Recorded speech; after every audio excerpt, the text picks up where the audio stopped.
नमस्कार दोस्तों, स्वागत है आप सभी का मेरे YouTube चैनल पर। आज के इस वीडियो में हम लोग कार्बन और उसके कंपाउंड नाम का चैप्टर यानी कि आपकी कक्षा 10 का चौथा चैप्टर मैं आज यहाँ पे शुरू कर रहा हूँ। इसके अंदर आज ये जो अपना वीडियो रहने वाला है ये क्लास है अपनी, और इसमें हम लोग केवल परिचय देखेंगे।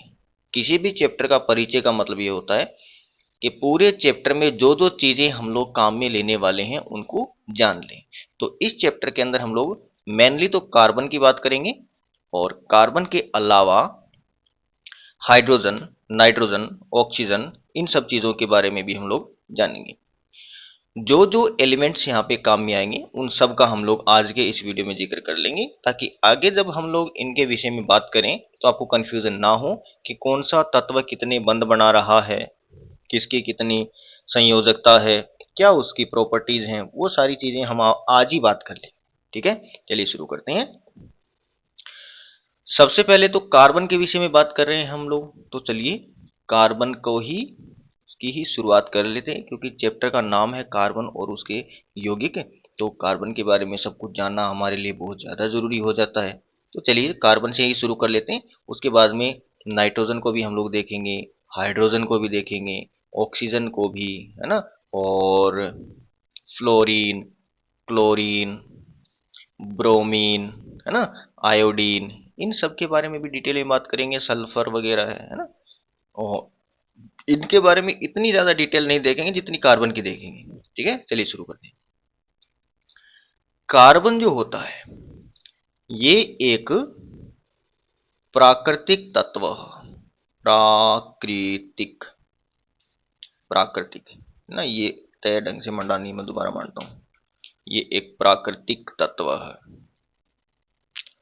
प्राकृतिक का मतलब क्या होता है? देखिए, आवर्त सारणी के अंदर हमारे पास में दो प्रकार के तत्व देखने को मिलेंगे, जिसमें ज्यादातर तो वो हैं जो नेचुरल हैं। कुछ एलिमेंट्स ऐसे हैं जिनको लैब में बनाया गया है, संश्लेषित हैं। तो कार्बन हमारा संश्लेषित नहीं है, ये एक प्राकृतिक तत्व है। ठीक है, वैसे ये तो पता ही होता है सबको, लेकिन मैंने यहाँ पे मेंशन कर दिया। नंबर दो, कार्बन का परमाणु क्रमांक।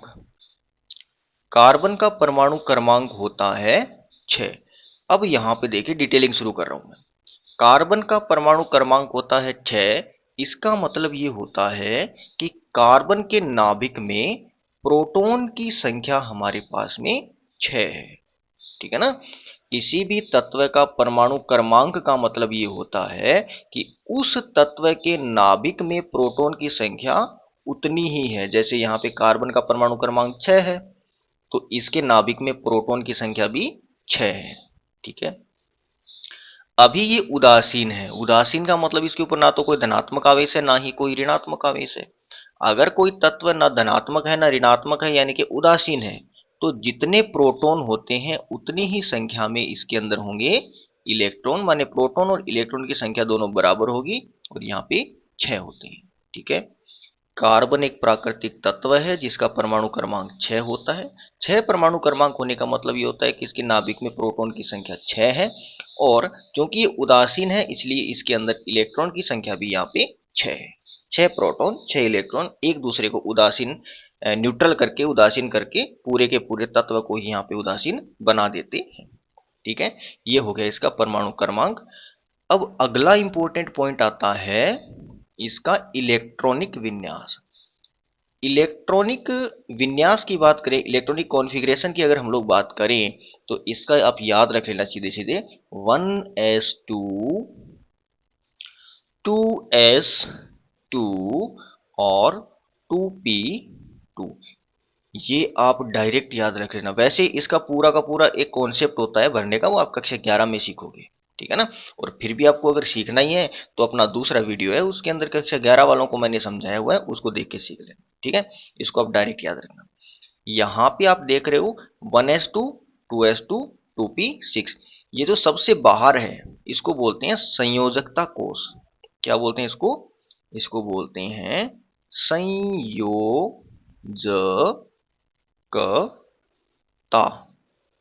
संयोजकता कोष। यहां से देखना बड़ी बड़ी बातें निकल जाएगी इसकी। संयोजकता कोष, संयोजकता कोष कौन सा होता है? संयोजकता कोष वो होता है जो सबसे बाहर होता है ना। बाह्यतम भी कोष बोलते हैं इसको, संयोजकता कोष बोलते हैं। संयोजकता क्यों बोलते हैं? क्योंकि इसके अंदर ये जो इलेक्ट्रॉन है वो दूसरे तत्व के साथ में बंध बनाने का काम करेंगे, ठीक है ना। अगर मान लो मैं कहूं कि कार्बन किसी के साथ में बॉन्ड बना रहा है, तो बॉन्ड बनाने का मतलब इन्हीं इलेक्ट्रॉन की ये साझेदारी कर रहा है, इन्हीं इलेक्ट्रॉन से ही वो बंध बना रहा है। अगर ले भी ले रहा है तो इन्हीं कक्षकों में वो लेगा, ठीक है। सबसे पहले कक्षक को हम लोग बोलते हैं के कक्षक, और दूसरे जो नंबर पे आता है उसको एल बोलते हैं। तो कार्बन का जो संयोजी कोष है वो हमारा एल कोष है, ठीक है ना। कार्बन का संयोजकता कोष कौन सा हो गया? हमारा एल कोष हो गया। अब प्रश्न ये आता है कि बताइए कार्बन के एल कोष में कितने इलेक्ट्रॉन है? तो दो और दो चार इलेक्ट्रॉन इसके अंदर विद्यमान होते हैं। कार्बन के अंदर 1s2 2s2 2p2, total electron हो गए 6, 2 तो 4 और 2 6, इन्हीं इलेक्ट्रॉन को भरना। इलेक्ट्रॉनिक विन्यास के बारे में मैं आपको थोड़ा सा बता दूं कि किसी भी परमाणु के अंदर इलेक्ट्रॉनों की जो व्यवस्था होती है उसी को हम लोग इलेक्ट्रॉनिक विन्यास बोलते हैं, इलेक्ट्रॉनिक कॉन्फ़िगरेशन इसको बोला जाता है। 1s वाला जो एक कोष होता है उसको के कोष बोलते हैं, और दूसरे को एल बोलेंगे। एल के अंदर इसमें इलेक्ट्रॉन है 2 और 2 4। कोई बोल दे के में कितने है? तो के अंदर 2 इलेक्ट्रॉन है। बंध बनाने का काम कौन करेगा? वो करेगा जो सबसे बाहर होगा। वर्तमान में सबसे बाहर एल है तो बंध बनाने का काम यही करेगा। कोष के अंदर उपकोष होते हैं, ये एस और पी है, ये उपकोष है, और इनके अंदर कक्षक होते हैं। ये एस उपकोष हो गया हमारा, और ये हो गया हमारा पी उपकोष हो गया, ठीक है ना। एस और पी। अगर मैं यहाँ पे बात करूं 1s, 1s तो है नहीं क्योंकि 1s तो पीछे रहेगा ना। 2s, हम इतने इतने की बात कर रहे हैं, एल की बात करें। संयोजकता कोष मैं यहाँ पे लेकर हूँ, चलो के को भी लिख ही देता हूँ, है ना। बाद में देखोगे कि वो के कहाँ गया। अभी हमें बंद समझने, ये आ गया अपना 1s, ये हो गया अपना 2s, और ये हो गया अपना 2p। ये s उपकोष है, ये भी s है, और ये है अपना p। s के अंदर एक कक्षक होता है, p के अंदर होते हैं 3 ऐसे, 1 2 और 3 होते हैं, ठीक है। 1s के अंदर 2 इलेक्ट्रॉन है तो दोनों के दोनों हम इसमें इस प्रकार से भर देंगे। 2s के अंदर 2 इलेक्ट्रॉन है तो एक बारी मैं इसको यहाँ पे भर के दिखाता हूँ, फिर देखना इसको मैं थोड़ा चेंज करूंगा। ये हो गया, और उसके बाद में p में भी कितने? 1 और 2 हो गए, ठीक है। ये नॉर्मल हो गया, इसको बोलते हैं ग्राउंड स्टेट या फिर आधारीय अवस्था। तो आधारीय अवस्था में इसके पास में अयुग्मित इलेक्ट्रॉन होंगे 2। अयुग्मित का मतलब ये हो गया कि वो इलेक्ट्रॉन जिन्होंने बंध नहीं बना रखे हैं। तो अयुग्मित इलेक्ट्रॉन की संख्या होगी यहाँ पे 2। तो कार्बन कभी कभी 2 बंध भी बना लेता है। कहाँ बनाएगा? जैसे इसका एग्जाम्पल देखें तो कार्बन मोनोऑक्साइड, ठीक है ना, यहाँ पे 2 बंध बना रहा है। लेकिन यहाँ पे इंटरेस्टिंग बात यह है कि 1s और 2s की एनर्जी पास पास में होती है, और अर्धपूरित और पूर्ण पूरित इलेक्ट्रॉनिक विन्यास ज्यादा स्टेबल होता है। तो यहां से इलेक्ट्रॉन एक्साइट होके अगले के अंदर चला जाएगा, और ये इलेक्ट्रॉन यहां न होकर के कहाँ आ गया? अब यहां आ गया। अब इसके पास में 1 2 3 और 4 अयुग्मित इलेक्ट्रॉन है। तो कार्बन बंध बनाता है ज्यादातर 4 बंध बनाता है, ठीक है, क्योंकि इसके पास में अयुग्मित इलेक्ट्रॉन 1 2 3 4। हमारी कक्षा 10 के अंदर यही है, एक, ये दूसरा, ये तीसरा और ये चौथा। तो कार्बन टोटल कितने बंध बनाता है? 4। और कोई बोल दे कि क्या कार्बन 2 बंध बना सकता है? तो हाँ, कार्बन 2 बंध बना सकता है, लेकिन वो कभी कभार ही बनाता है। ज्यादातर अवस्था में 4 बंध बनाता है। यहां तक बात समझ में आई। अब कब बनाएगा, कैसे बनाएगा, वो चीजें हम लोग बाद में देखेंगे। संयोजकता कोष के इलेक्ट्रॉन साझा करके वो सह संयोजी बंध बनाता है, उसकी चर्चा हम यहाँ नहीं करेंगे। हम यहाँ पे कार्बन की के अंदर क्या क्या है वो देख रहे हैं, ठीक है। तो अब पहली बात हमने क्या देखी कि ये एक प्राकृतिक तत्व है। इसमें 6 इसका परमाणु क्रमांक होता है। 6 परमाणु क्रमांक का मतलब इसमें 6 प्रोटॉन है, 6 ही इलेक्ट्रॉन है, क्योंकि ये उदासीन है। इसका ये इलेक्ट्रॉनिक विन्यास हो गया। संयोजकता कोष के अंदर इसका इलेक्ट्रॉन होते हैं 4। वो 4 इलेक्ट्रॉन ग्राउंड स्टेट के अंदर 2 जोड़े के अंदर रहते हैं और 2 अयुग्मित रहते हैं। उस अवस्था में कार्बन 2 बंध बनाता है। एक्साइट अवस्था के अंदर ये 4 बंध बनाएगा, और एक्साइट में ही रहता है क्योंकि अर्धपूरित और पूर्ण पूरित इलेक्ट्रॉनिक विन्यास ज्यादा स्टेबल होता है। अर्धपूरित क्या होता है? इसके अंदर 2 आते हैं, एक आ गया तो अर्धपूरित हो गया। इसके अंदर 6 आते हैं, 3 आ गया तो अर्धपूरित हो गया। अगर इसमें पूरे के पूरे 6 आ गए तो ये पूर्ण पूरित हो जाएगा, इसमें पूरे के पूरे 2 आ गए तो अर्धपूरित हो जाएगा। अभी यहाँ पे कोई बोल सकता है कि ये पूर्ण पूरित है, लेकिन यहाँ से की तुलना में यहाँ इलेक्ट्रॉन ज्यादा स्टेबल रहेगा सममिति के कारण। ठीक है, तो ज्यादातर कार्बन जब बॉन्ड बनाएगा तो इसी अवस्था के अंदर बनाएगा और 4 बंध बनाने का वो काम करेगा। ठीक है, ये कार्बन की बातें होगी। यहाँ पे मेन क्या बात निकल के आई है कि कार्बन 4 बंध बनाता है। ठीक है ना, ये बात हमारे सामने निकल के आई है। इसके के कोष में कितने इलेक्ट्रॉन होते हैं, एल में कितने होते हैं वो देखा हमने, इसका इलेक्ट्रॉनिक विन्यास देखा हमने, इसकी प्रकृति देखी हमने, और इसमें कितने प्रोटॉन है कितने इलेक्ट्रॉन है। ठीक है ना, वो चीजें देखी। कोई भी तत्व बंध क्यों बनाता है वो हम लोग अगली कक्षा में देखेंगे, यहां हम बात नहीं करेंगे क्योंकि अभी इनके बारे में भी तो बात करनी है। तो अभी मेन चीज यहां से क्या निकल के आई कि कार्बन 4 बंध बनाता है और कभी कभार वो 2 बंध भी बना लेता है।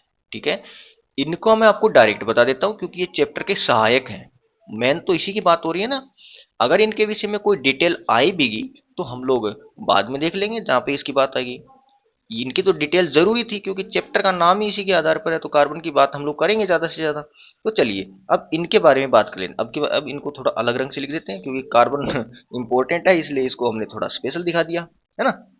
तो चलिए, कार्बन के बाद में हाइड्रोजन इस चैप्टर के अंदर काम में लेंगे, बार बार काम में लेंगे। हाइड्रोजन एक बंध बनाएगा, याद रखना इस बात को। कितने बंध बनाएगा हाइड्रोजन? एक बंध बनाएगा, सहसंयोजी बंध बनाएगा। हाइड्रोजन का परमाणु क्रमांक भी एक होता है, इसके अंदर प्रोटॉन भी एक होता है और इलेक्ट्रॉन भी एक होता है, न्यूट्रॉन इसमें होता नहीं है। हाइड्रोजन के 3 समस्थानिक होते हैं, 1H1, 1H2 और 1H3। ठीक है ना, ये 3 इसके समस्थानिक होते हैं। इनकी चर्चा हम लोग करेंगे, बाद में करेंगे, इस वीडियो में अंदर हम नहीं देखेंगे। हम यहाँ पे क्या देखना है कि इसके अंदर हाइड्रोजन बंध बनाता है एक, इसमें एक, इसका परमाणु क्रमांक भी एक होता है, इसका इसमें प्रोटॉन भी एक होता है, इसमें इलेक्ट्रॉन भी एक होता है। ऐसे कार्बन के भी होते हैं, है ना, वो बाद में देखेंगे। दूसरा है हमारा ऑक्सीजन, हाइड्रोजन के बाद नाइट्रोजन। नाइट्रोजन का परमाणु क्रमांक होता है 7 और इसमें 7 परमाणु क्रमांक है, इसका मतलब प्रोटॉन इसके अंदर 7 और साथ ही इसके अंदर इलेक्ट्रॉन हो गए, है ना। परमाणु क्रमांक 7 हो गया तो साथ ही प्रोटॉन हो गए, साथ ही इलेक्ट्रॉन हो गए। बंध बनाता है ये 3। ठीक है, उसके बाद में नाइट्रोजन की कैटेगरी अगला देख लेते हैं, मैंने यहाँ पे लिखा नहीं, वो फास्फोरस। ठीक है ना, तो नाइट्रोजन के जस्ट नीचे आता है फास्फोरस। फास्फोरस का जो परमाणु क्रमांक होता है वो 15 होता है। इसके अंदर प्रोटॉन कितने हो गए? 15, इलेक्ट्रॉन भी 15, प्रोटॉन भी 15, इलेक्ट्रॉन भी 15 हो गए। और ये बंध बनाएगा 3 और 5 बंध बनाता है। ठीक है ना, उसके बाद में अगला है अपना ऑक्सीजन। ऑक्सीजन का परमाणु क्रमांक होता है 8, इलेक्ट्रॉन भी 8, प्रोटॉन भी 8 और बंध ये बनाएगा 2। ठीक है ना, और इसके जस्ट नीचे आता है सल्फर। इसी के परिवार का है सल्फर का, ऑक्सीजन के परिवार का ये।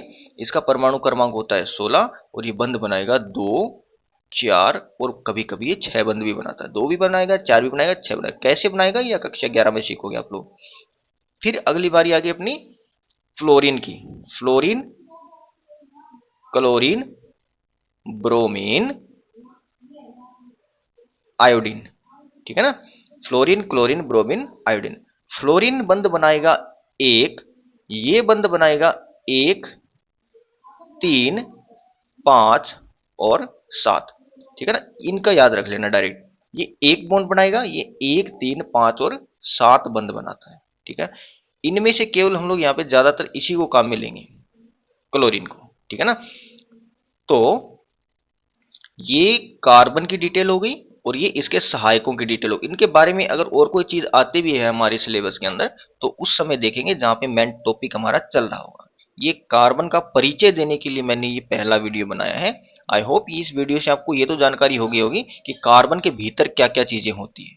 ठीक है, चलिए इस क्लास को हम लोग यहीं खत्म करते हैं। और अगर आप मेरे साथ केमिस्ट्री पढ़ना चाहते हैं तो चैनल को सब्सक्राइब करके नोटिफिकेशन बेल जरूर दबाना ताकि आने वाली वीडियोस की नोटिफिकेशन आपको मिलते रहें।